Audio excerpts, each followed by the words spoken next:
Hello everyone, it's Chris with Trucking for My Future. Gonna do a little video today, mostly just talking about what's coming. Got up today, started looking at the stock market. Ooh, things are crazy. Stock market's kind of down. It's not a good day so far. Also, I was looking at 3 stocks in particular. In my pursuit of trying to build up good monthly income off of dividends, I went the direction of investing into covered call ETFs. Now, I explained in a previous video, an ETF exchange traded fund.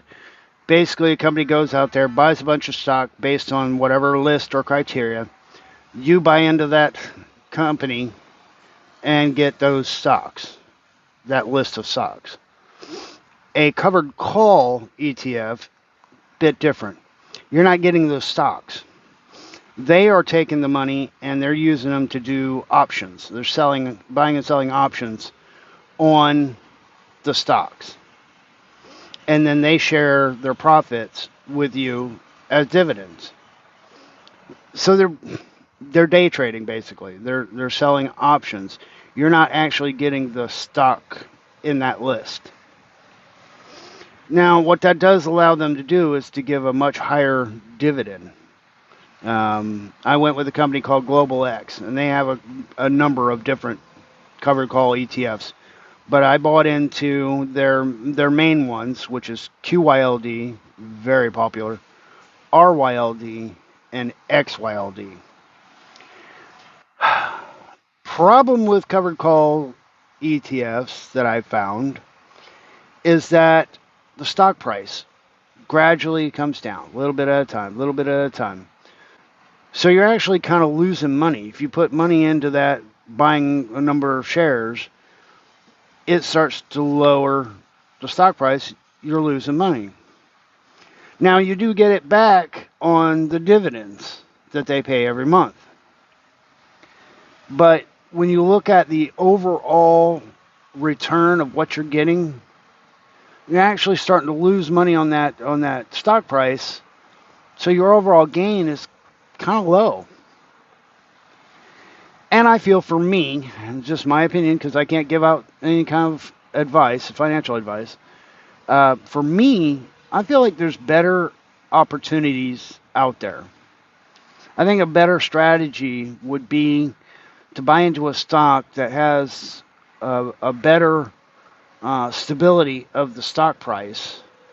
Maybe, the ability for it to actually grow pretty healthily, and then get a smaller dividend in the process. So you're not getting a minus and a gain, and the gain barely outweighs the minus. You're getting 2 gains, a gain on stock price and a gain on dividend.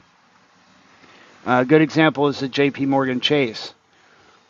I'm getting it at a good price at 116, and then it's, average analysis is going to be in the 149-ish, and then the high analysis is 170s plus.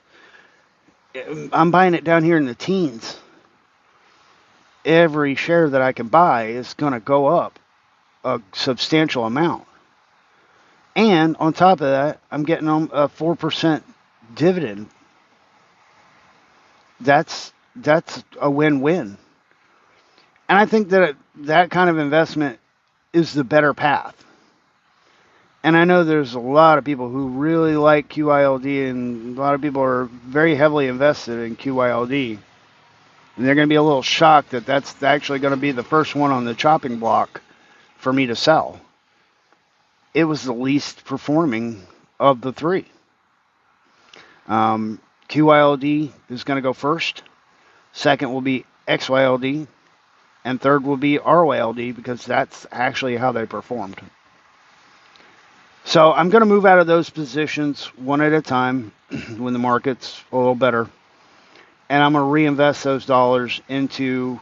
Right now, I kind of want to build up my positions on SCHD, which is an ETF, MVYM, which is an ETF.